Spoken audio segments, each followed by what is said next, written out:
음의 마술사라고 알려져 있는 대지휘자 레오폴드 스토코프스키가 베토벤의 서곡을 연주할 때였습니다.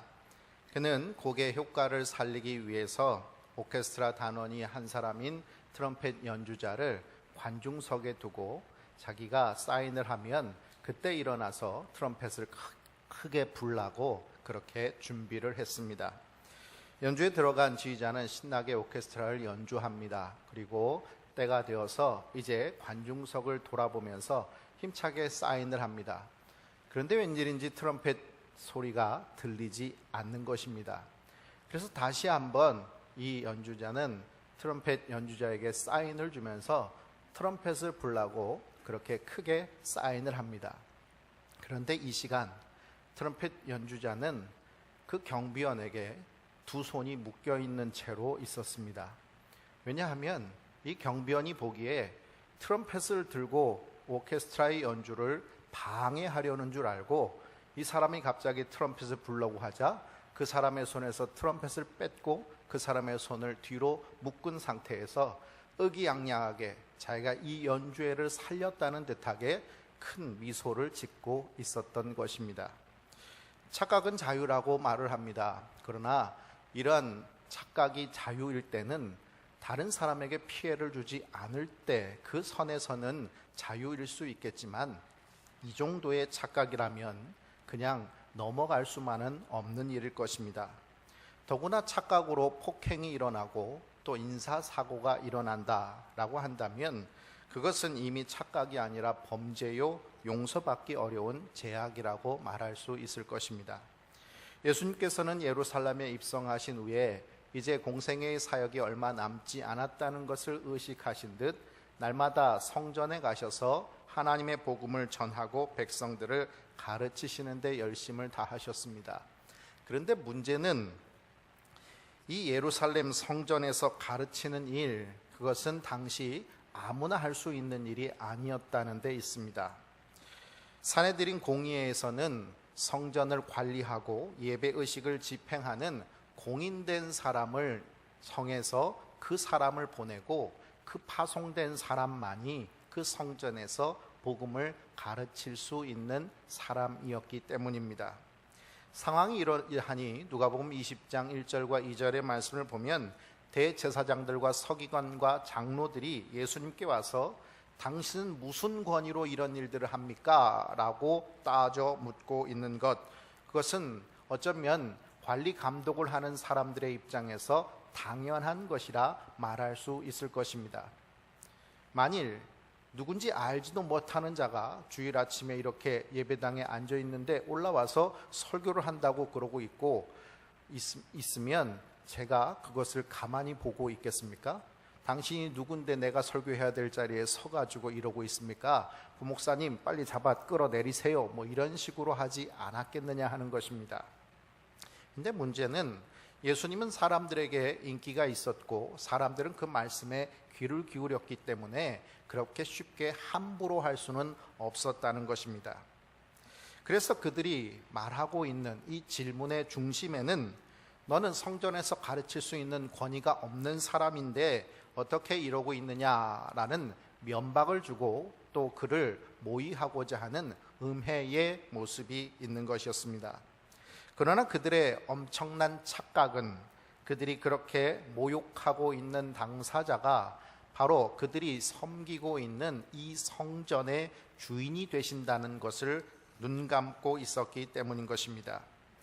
예수님께서는 그들에게 엄청난 착각 속에 빠져 있는 청지기의 비유를 들려주십니다. 비유의 내용은 이렇습니다. 한 사람이 포도원을 만들었고 또 농부들에게 세를 주어서 경작을 하게 합니다. 그 주인은 이 농부들에게 이 포도원을 맡기고 이제는 타국으로 나가서 오래 있게 됩니다. 때가 이르러서 소출이 나와서 그 소출을 받을 때가 되었을 때 사람을 보내자 농부들은 주인이 보낸 사람들을 때리고 모욕하고 내쫓았습니다. 주인은 마지막으로 자기의 아들까지 보내지만 이 사악한 청지기들은 이 아들마저 죽이고 포도원을 주인에게서 수탈하고자 한다는 것입니다. 결국 주인은 이 악한 농부들을 그냥 둘 수 없어서 진멸한다라는 이유가 바로 오늘 말씀의 비유의 내용입니다. 이 비유의 말씀을 들으면서 우리는 몇 가지 의문점을 갖게 됩니다. 제일 먼저 드는 생각, 도대체 이 농부들은 뭘 믿고 이렇게 용감한가 하는 것입니다. 여기서 우리는 이 청지기들의 첫 번째 착각인 정체성의 착각을 알 수 있습니다. 그들의 지금 농부요, 그들의 신분은 세를 받아 그것으로 살아가는 포도원을 지키는, 포도원을 맡은 청지기입니다.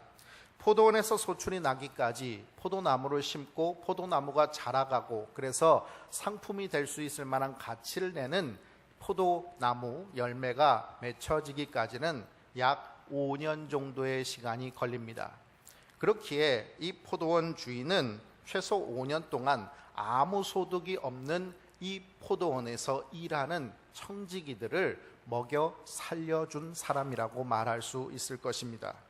그렇다면 일감도 귀한 이때에 자기들에게 일을 맡겨주고 그리고 5년 동안 소출이 없어도 자기들을 믿고 먹여 살려준 사람에 대한 예의, 그리고 그 은혜를 입은 사람으로서 그들은 이 포도원을 열심히 경작하고 그리고 소출을 많이 내어야 할 것입니다.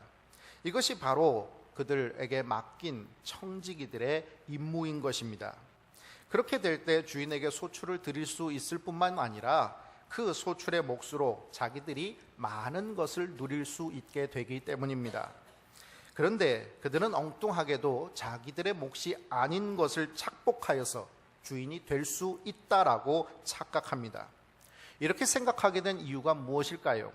9절 말씀을 보면 주인은 지금 어디에 있습니까? 타국에 나가 있은 지 아주 오래되었다라고 말을 합니다. 이 말은 청지기들이 주인의 지배를 받는 주인의 지배권으로부터 멀리 떨어져 있을 뿐만 아니라 그 지배권은 점점 흐려지고 약해지고 있었다라는 것을 청지기들이 느끼고 있는 감정으로 받을 수가 있습니다. 주인의 힘이 미치기 어렵다는 판단 속에서 그들은 이러한 행동들을 하고 있다라는 것입니다. 무식하면 용감하다고 했습니까? 그들은 자신이 가지고 있는 폭력이라는 힘이 주인의 권세를 능가하는 것이라고 착각했습니다. 소출을 받으러 온 사람은 주인이 아닙니다. 자기들보다도 못하다고 하는 주인의 종일 따름입니다. 그들은 자신들의 힘으로 그를 때리고 빈손으로 내보냈습니다. 처음에는 주인의 반응에 촉각을 곤두세우면서 마음을 졸였을 것입니다. 소출을 보내지도 않았고 보낸 종을 때려서 내보냈으니 이제 주인은 어떤 반응을 보일까 하는 것이 촉각을 곤두세우는 문제가 되지 않았겠습니까? 그런데 주인은 별다른 반응 없이 또 다른 종을 보낼 따름입니다. 한 번이 어렵지 두 번, 세 번은 어렵지 않습니다. 능욕하고 내쫓기까지 하면서 폭력의 수위를 점점 더 높여가고 자신들의 힘을 과시하기까지 합니다. 이 비유의 말씀은 1차적으로 바로 대제사장과 서기관과 장로들에게 주시는 말씀입니다. 그들 또한 19절 말씀을 보면 자기들에게 주신 말씀이다, 자기들에게 하는 말씀이라는 것을 분명히 알고 있었습니다. 대제사장은 누구입니까? 레위 지파 중에 사독 계열에 속한 사람들만이 대제사장에 오를 수 있는 아주 특권층의 사람입니다. 서기관 동안 정식 랍비 교육을 받은 후에 3인 이상의 랍비들에 의해서 승인을 받아야만 서기관이 될 수 있는 아주 고위층의 사람이라고 말할 수 있습니다. 장로라 함은 자기가 속한 씨족 사회의 지도자였으니 한마디로 이들은 특권층에 속한 사람들이요 힘과 권력을 가지고 있는 사람들이었다라는 것을 말해주고 있습니다. 그들은 자신들이 가지고 있는 힘과 권력으로 백성들의 머리 위에 군림을 했고 하나님의 법으로 통치하기보다는 자신들의 안위와 부와 명예를 위해서 이 모든 것을 움직여 갔습니다. 그렇기 때문에 자기들이 가지고 있는 힘에 도전하고 있는 예수님의 힘을 보면서 그들은 이제 이 예수를 꺾지 않고서는 우리가 누리고 있는 이것들을 빼앗길지 모른다는 생각 속에서 지금 예수님을 모함하고 음해하고 있는 것입니다. 하늘을 두려워하지 않는 사람들, 그들은 세상의 힘이 더 크다고 느낍니다. 그렇지만 진정한 권세와 능력은 오직 하늘 아버지께로부터 오는 것입니다. 오늘날에도 불의를 행하면서 법 위에 군림하려고 하는 초법적인 힘을 가진 사람들을 우리는 많이 볼 수 있습니다. 그들은 돈의 힘, 권력의 힘을 휘두르면서 그것으로 사람을 좌지우지합니다. 그리고 사람들을 억박하고 그리고 두렵게 만듭니다. 그래서 그 힘을 겁을 내거나 또 그 힘이 대단하다고 생각하는 사람들은 그 힘에 타협하고 또 그 힘에 줄을 대려고 열심을 다합니다. 그러나 하나님의 통치에 반하는 땅의 권세는 죄와 사망의 권세일 뿐입니다. 주님께서는 죄와 사망의 권세를 이기셨습니다. 비록 포도원 주인이 타국에 나간 지 오래된 것처럼, 그래서 우리 눈에는 주님이 보이지 않고 또 기다려도 내가 원하는 답은 없고 또 내가 원하는 대로 이루어지는 것은 없는 불평, 불만의 세상, 불의가 가득 찬 세상처럼 보여지지만, 그래서 그 불의의 힘을 가진 사람들이 이 땅에서 무소 불의의 권력을 누리고 있는 것처럼 보이지만, 때가 이르면 우리 주님의 의의 통치가 온 땅을 덮게 될 것입니다. 땅의 권세는 시간과 능력에 있어서 제한적인 것에 불과합니다. 아무리 엄청난 힘을 가진 독재자라 할지라도, 또 아무리 많은 돈을 가지고 있는 사람이라 할지라도 그 돈으로 100년, 200년의 권력을 누리고 있는 사람들은 없습니다. 그것은 시간이 지나면서 약해지고 또 사람들에 의해, 상황에 의해서 그 능력은 빼앗겨져 버린 것에 불과합니다. 그러나 하나님께서는 오늘 우리들에게 영접하는 자, 곧 그 이름을 믿는 자들에게는 하나님의 자녀가 되는 권세를 주셨습니다. 하나님의 자녀가 된 하나님의 자녀의 권세를 갖고 계시는 사랑하는 성도 여러분, 절망과 죽음의 땅을 멸하시는 하나님의 권능을 더욱더 사모하실 수 있기 바랍니다. 제한되고 또 한계가 있는 그런 땅의 권능으로 우리가 이 땅을 살아가려고 하면서 부와 명예가 내 삶의 행복이라고 착각하지 마시기 바랍니다.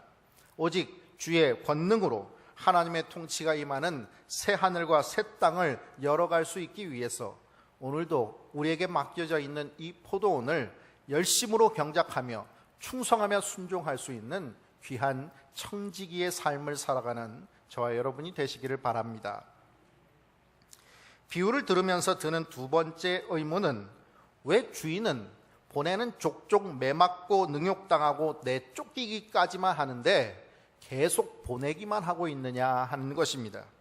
그리고 이렇게 사람을 보내면 때리고 폭행당하고 그리고 능욕당하고 그리고 내쫓기까지 하는, 버려지는 이런 위험한 곳에 자기 아들을 보낼 생각을 하는 이 주인은 도대체 제정신인가 하는 것입니다. 만일 여러분이라면 이런 사람들에 대해서 어떻게 하겠습니까? 한번 보내서 그런 일이 벌어졌다 하면 우리는 기다리지 않을 것입니다. 우리는 당연히 이러한 일들이 벌어지면 공권력을 동원해서라도 이들을 멸해버리지 않았겠습니까? 그런데 주인은 계속해서 사람만 보내고 있을 따름입니다. 다른 어떠한 조치를 취하지 않고 있습니다. 여기에 청지기들이 가지고 있는 두 번째 착각이 일어납니다. 바로 주인에 대한 착각입니다. 우리가 아무리 이렇게 해도 주인은 아무것도 할 수 없는 존재다. 주인은 우리가 이렇게 해도 그냥 두고 볼 수밖에 없는 존재다라고 생각하는 주인의 존재에 대한 착각입니다. 악한 청지기들은 그 폭력에 대해서 주인의 반응을 주시했습니다.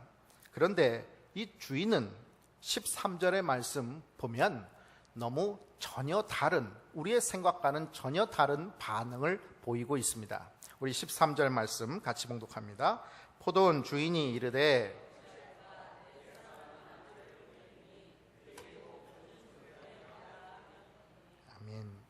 주인이 보인 첫 번째 반응은 어찌할까라는 고민입니다. 여러분, 이게 말이 됩니까? 이런 일들이 일어나면 당연히 주인은 자신이 가지고 있는 힘과 권력 때문에 분노하게 될 것이고, 그리고 이렇게 악한 일을 한 사람들에 대해서 뭔가 조치를 취해야 되겠다라고 생각하는 것이 당연한 것 아니겠습니까? 그런데 주인은 어찌할까라고 고민하고 있다는 사실입니다. 왜 고민하게 될까요? 이런 패악무도한 자들은 그냥 쓸어버리면 되는 일이지 힘이 없는 것도 아니고 왜 쓸어버리지 못하고 어찌할까라고 고민하고 있습니까? 바로 주인이 보인 두 번째 반응을 통해서 왜 고민하고 있는지를 알 수가 있습니다. 정말 어찌할 줄을 몰라서 고민하는 것이 아니었습니다. 바로 그것이 아니라는 이유를 알 수 있는 것은 그 뒤에 내 사랑하는 아들을 보내리니라고 말하고 있기 때문입니다.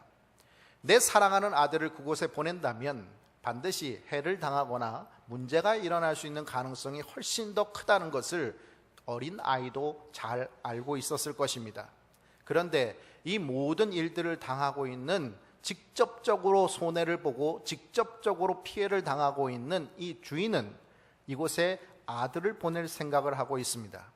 그런데 그 아들은 그냥 아들이 아니라 맞아 죽어도 괜찮은 아들, 미워 죽겠어서 가서 좀 맞아서 정신 좀 차렸으면 좋겠으면 하는 그런 아들이 아니라 내 사랑하는 아들이라는 것입니다.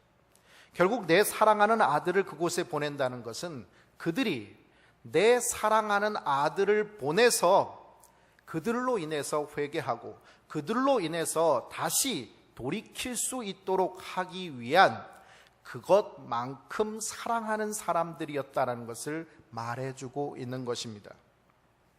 악한 청지기들이 포도원에 눈이 멀어서 주인의 은혜를 다 상실해 버렸을 때, 종들을 때려 눕힐 수 있는 자신들의 힘의 논리에 도취되어 있을 때 주인은 그들을 용서하고 그들이 회개할 수 있게 하기 위해서 내가 무엇을 해야 할까 하는 오랜 시간의 고심을 합니다. 말도 안 되는 것은 모욕을 이 참으시기까지 하면서 주님이 보여주시는 인내하심입니다.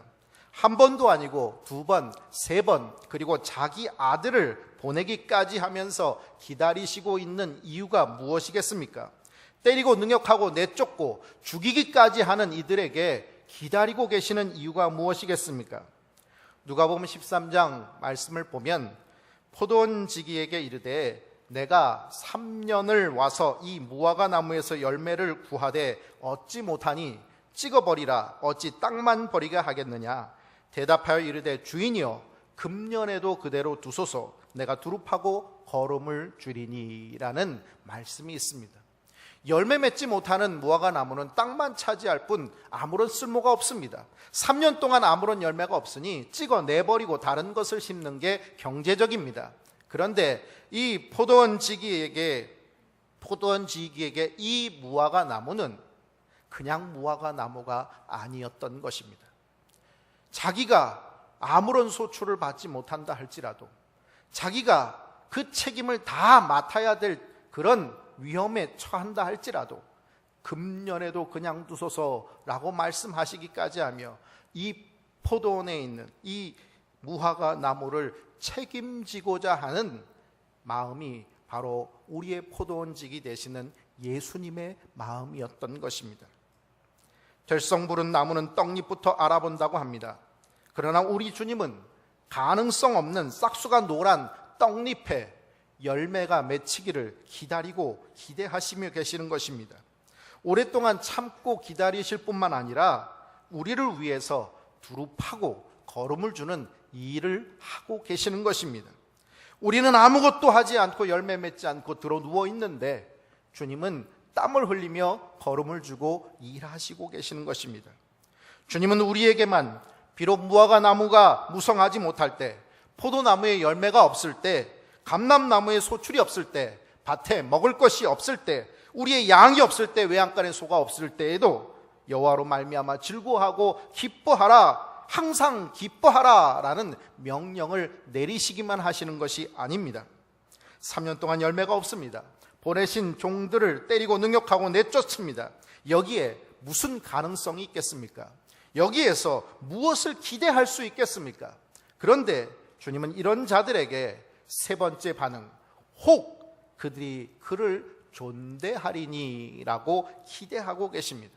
여기서 혹이라고 번역되어 있는 단어는 뭐뭐일지도 모른다라는 일말의 기대감을 표현하는 단어입니다. 여러분, 이들에게 무엇을 기대할 수 있습니까? 정말 이렇게 기대하는 것이 맞는 것입니까? 정말로 기대할 수 없고 쓸어버리는 것밖에는 방법이 없다라고 누구나 다 100이면 100 그렇게 얘기할 것인데, 우리 주님은 그들을 바라보시면서 아들을 보내시기까지 하면서 혹 아들을 보내면 존대할지 모른다라는 일말의 기대감, 아니 절망 속에서도 주님은 기대하시고 계시는 것입니다. 여러분, 어떻게 그럴 수 있습니까? 찬송가 515장 눈을 들어 하늘 보라 라는 찬양의 4절 가사는 이렇습니다. 눈을 들어 하늘 보라, 다시 사신 그리스도, 만 백성을 사랑하사 오래 참고 기다리네. 우리 주님이 기다리시는 이유, 우리 주님이 오늘도 전혀 가능성이 없는 사람들을 참고 기다리시는 이유는 바로 사랑하시기 때문입니다. 우리는 도저히 이해할 수가 없습니다. 그들은 배신했고, 그들은 주인을 모욕했고, 주인의 아들을 죽이기까지 하는 악한 자들입니다. 가능성 제로의 사람들을 왜 주님은 기다리고 계시는 것입니까? 인내하시고 계시는 것입니까? 이해할 수 없는 하나님의 사랑입니다. 이런 기대와 사랑을 받는 이들을, 그들의 반응은 어떻게 해야 되겠습니까? 우리가 생각하기에는 당연히 회개하고, 당연히 돌이키고, 당연히 자기들의 죄를 참회하면서 이제는 주인의 아들을 받아들여야 되는 것 아니겠습니까? 그런데 우리의 생각과는 다르게 그들은 아들을 죽여버립니다. 이 아들만 죽이면 이 포도원을 우리의 것으로 만들 수 있다라고 착각했기 때문입니다. 그들의 착각은 자기들이 누구를 죽이는지 몰랐기 때문에 일어난 것이 아닙니다. 그들은 자기들에게 온 분이 누구인지를 너무 잘 알고 있었습니다. 바로 주인의 사랑하는 아들, 상속자라는 사실을 말입니다. 그 상속자라는 사실을 알면서도 그들은 그 아들을 죽입니다. 그들의 착각, 이렇게 죽일 수 있다라고 생각하고, 그리고 죽이고 난 이후에 포도원이 자기의 것이 될 수 있다라고 생각하는 이유가 무엇일까요? 그들은 아브라함의 자손이기 때문입니다. 나는 이미 구원받았다라고 착각하고 있기 때문입니다. 하나님의 사랑하는 민족이라고 생각하기 때문에 나는 지금 하나님의 일을 감당하고 있는 거룩한 대제사장이요, 백성들을 가르치는 서기관이요, 백성들을 지도하는 장로이기 때문입니다. 우리는 하나님은 사랑이시다라고 고백합니다. 그리고 하나님이 어떤 분이시냐라고 말할 때 사랑의 하나님이라고 기도하기 좋아하고 고백하기 좋아합니다. 그럼 여러분에게 한번 질문하겠습니다. 사랑의 하나님은 나를 어디까지 참아주시고 어디까지 용서해 주실까요? 우리는 하나님은 사랑이시기 때문에, 우리를 너무너무 사랑하시기 때문에 자기 아들까지 보내셔서 나를 구원해 주신 분이시기 때문에 언제까지나 용서해 주실 것이다 라고 착각하지 마십시오. 그분은 그런 분이 아니십니다. 청지기들이 그 주인의 존재에 대해서 착각해서 이 모든 일을 벌였듯, 어쩌면 우리도 하나님이 누구신지를 제대로 알지 못해서 오늘 이렇게 편안하게 살아가고 있는지 모릅니다. 여러분, 14절의 말씀을 같이 봉독하겠습니다. 농부들이 그를 보고 서로 의논하여 이르되 이는 상속자니 죽이고 그 유산을 우리의 것으로 만들자 하고. 여러분, 여기서 유산이라고 번역되어 있는 단어는 구약의 말씀에서는 바로 하나님께서 이스라엘 백성에게 기업으로 주신 가나안 땅을 말합니다. 그런데 신약에서는 바로 모든 성도들이 얻게 될 하나님의 나라, 천국을 의미합니다. 결국 그들이 얻고자 하는 것은 상속자를 죽이고 하나님의 나라를 수탈하려고 했던 것입니다. 하나님의 사랑은 70번씩 7번이라도 용서하고 그렇게 490번을 용서한 이후에 491번째가 되어서는 용서하지 못해 진노를 내리시는 그러한 사랑이 아니십니다. 2000년은 기다리시고 인내해 주시지만 3000년이 되었을 때는 도저히 그것을 넘길 수가 없어서 진노하시고 우리를 진멸하시는 그런 사랑이 아니십니다. 그러나 아들이 없는 하나님의 나라는 용납하실 수가 없습니다. 예수가 없는 구원, 예수가 없는 천국, 예수가 없는 은혜는 있을 수 없는 것이기에 더 이상 기다릴 수 없고 더 이상 참을 수가 없으신 것입니다. 더 이상 그 사랑 때문에 용서하실 수가 없는 것입니다. 마지막으로 우리가 이 말씀을 듣는 우리들의 착각을 생각해 보아야 할 것입니다. 우리는 지금 이 말씀을 편안한 의자에 앉아서 따뜻한 온기가 불어오는 이곳에서 듣고 있습니다. 그러면서 우리는 이런 팍한 청지기들 같으니라고, 이런 극악무도한 대제사장, 서기관, 그리고 바로 장로들과 같은 이들이라고 분노할지 모릅니다. 예수님을 죽인 저들에 대해서 분노하면서 하나님, 저들의 죄는 용서받지 못할 죄입니다. 저들을 진멸해 주십시오 라고 얘기하고 있을지 모릅니다. 그런데 여러분, 그러면서 우리는 은혜 속에 살게 해 주신 것에 대해서 감사할지도 모릅니다. 그런데 여러분, 이 말씀은 바로 오늘 우리들에게 주시는 말씀이라는 사실을 우리는 기억해야만 합니다. 예수님 당시 이 말씀을 듣는 사람들, 이 말씀이 바로 구약 이사야 5장에 나와 있는 말씀을 배경으로 하고 있다는 것을 대부분의 사람들은 잘 알고 있었습니다. 이사야 5장에는 이렇게 말씀하고 있습니다. 1절 2절 말씀을 제가 봉독하겠습니다. 나는 내가 사랑하는 자를 위하여 노래하되 내가 사랑하는 자의 포도원을 노래하리라. 내가 사랑하는 자에게 포도원이 있으며 심히 기름진 사내로다. 땅을 파고 돌을 제하고 극상품 포도나무를 심었도다. 그 중에 망대를 세웠고 또 그 안에 술투를 팠도다. 좋은 포도 맺기를 바랐더니 들 포도를 맺었도다.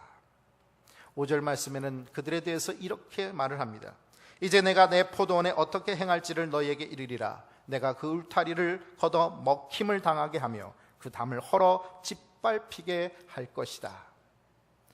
이 말씀을 들으면서도 도대체 이 말씀이 누구에게 하시는 말씀인지 잘 깨닫지 못하는 이들을 위해서 7절 말씀에 주님은 구체적으로 그들이 누구인지를 지적하고 있습니다. 무릇 만군의 여호와의 포도원은 이스라엘 족속이요 그가 기뻐하는 나무는 유다 사람이라. 그들에게 정의를 바라셨더니 도리어 포악이요 그들에게 공의를 바라셨더니 도리어 부르짖음이었도다.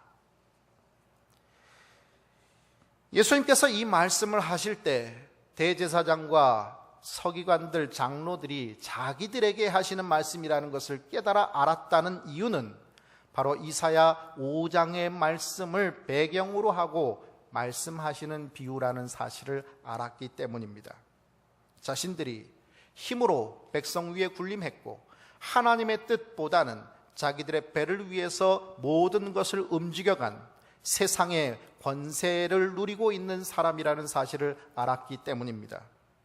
그리고 자기들이 아브라함의 자손이라고, 택하신 민족이라고, 하나님의 나라에 들어갈 수 있는 당연한 권리를 갖고 있는 존재라고 생각하고 있었기 때문입니다.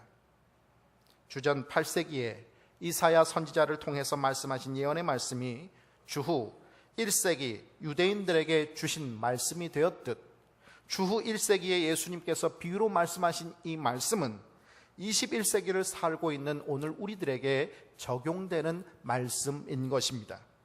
수많은 은혜를 받았지만 영적 침체를 벗어나지 못하고 있는 이들에게, 많은 달란트를 받았으나 보잘것없는 열매만을 맺고 있는 이들에게, 그래도 내가 그 사람보다는 낫고 내가 이렇게 된 것은 바로 그 사람 탓이라고 하고 있는 이들에게 주시는 말씀인 것입니다. 오늘날 힘의 논리에 굴복하면서 높은 곳에 오르기 위해서 남을 짓밟고 오르고 올라선 이후에는 힘센 이들이 있음을 깨닫고 그들에게 줄을 대고 자존심을 버리고 자신의 등을 밀어서 아부하는 우리들에게, 하나님은 나를 사랑하셔서 언젠가 나를 고쳐주시고 새롭게 해주셔서 저 천국으로 인도해 주실 것이라고 믿으면서도 죄악 속에서 나오려고 하지 않는 바로 당신에게 주시는 말씀인 것입니다. 우리는 지극히 작은 일에 충성하는 청지기입니까? 아니면 아들까지 죽여도 주님의 나라를 수탈하려고 욕심부리는 사악한 청지기들입니까? 조나단 에드워즈 목사는 미국 제2차 대각성 운동을 일으킨 바로 놀라운 역사를 이룬 목사입니다. 그가 제2차 대각성 운동을 일으켰던 1941년 6월 8일 엔필드 예배당에서 행한 설교문은 바로 이러한 영적 각성을 일으킨 귀한 설교가 되고 있습니다. 그 설교의 제목은 진노의 하나님 손에 든 죄인들입니다. 그 설교문을 제가 잠깐 읽어드리려고 합니다. 부분 발췌해서 읽어드리겠습니다. 이 두렵고 떨리는 주제를 활용하여 이 회중 속에 아직도 회개하지 않고 있는 사람들을 깨우쳐 드려야겠습니다. 그 비참의 세계, 그 유황불이 타는 불못은 여러분 발밑까지 밀려와 있습니다. 하나님의 진노에 타오르는 화염으로 가득 찬 무서운 구덩이가 있습니다. 지옥이 넓게 입을 벌리고 있습니다. 하나님의 진노의 활이 여러분의 심장을 향해 당겨지고 있습니다. 그러하기에 여러분의 영혼에 역사하시는 하나님의 성령의 전능하신 능력으로 말미암아 마음에 큰 변화를 겪어보지 못한 여러분, 결코 거듭나 새로운 피조물이 된 일이 없는 여러분들 모두가 그 성난 하나님의 손안에 있는 것입니다. 가장 징그러운 독사가 우리 눈에 미운 것보다 1000배 이상 하나님의 눈에 여러분은 미운 존재입니다. 이 진노와 무한한 비참의 위험 속에서 매일 시간을 보내고 있는 사람들의 상태가 얼마나 무시무시합니까? 의심할 여지 없이 지금은 세례 요한의 날과 같이 도끼가 이미 특이한 방식으로 나무 위에 놓여 있습니다. 선한 열매를 맺지 못하는 나무마다 찍혀 불에 던지움을 당할 것입니다. 그러므로 그리스도 밖에 있는 각 사람은 깨어서 임박한 진노를 속히 피하십시오. 이 회중 대부분의 머리 위에 틀림없이 전능하신 하나님의 진노가 머물러 있습니다. 서둘러서 빠져나오십시오.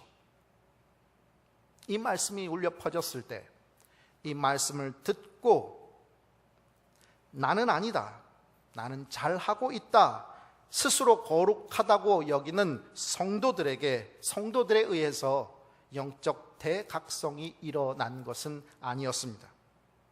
말씀이 화살이 되어서 가슴을 찌르고 그 고통에 의해서, 그 죄악의 고통에 의해서 회개하고 자신의 죄를 고백하는, 나는 죄인입니다 라고 고백하는 사람들을 통해서 영적 대각성이 일어난 것입니다. 주님은 우리에게 모든 것을 맡겨주시는 포도원 주인이 되십니다. 우리는 그 포도원을 맡은 청지기들입니다. 주님은 지금 멀리 타국으로 가 있는 것처럼 우리의 눈에 보여지지 않고 그분의 영향력은 이 땅 가득 드러나 보이지 않는 불의한 세상이 되었습니다. 법 위에 군림하고 그 법을 자기 배를 위해서 사용하고 있는 수많은 정치 지도자들을 보면서 우리는 개탄합니다. 그런데 여러분, 그들과 우리가 다른 것은 그 위치를 갖고 있지 않다는 것뿐, 우리 또한 법 위에 군림할 수 있는 힘을 사모하고 있고 돈과 명예와 권력을 추구하고 있고, 그리고 그들에게 자기 등을 바치면서까지 아부하고 살아가고 있지는 않습니까? 맡기신 것은 정이고 공의인데 열매를 맺고 있는 것은 불이고 죄악이라고 한다면 주님의 활이 우리의 가슴을 향하지 않을 이유가 어디에 있겠습니까? 교회를 다니는 것이 다른 이유입니까? 70년, 80년 교회를 다녀도 주님 앞에 범죄함으로 물러가는 죄악의 사람들을 우리는 얼마든지 보고 있습니다. 우리가 하나님 앞에 예배드린 시간, 기도의 시간, 이것이 우리를 구원할 수 있다라고 착각하지 마십시오. 오늘 우리가 주님께서 맡기신 것을 주님이 돌아오실 때까지 하는 이 모든 일은 지극히 작은 일에 불과한 것입니다.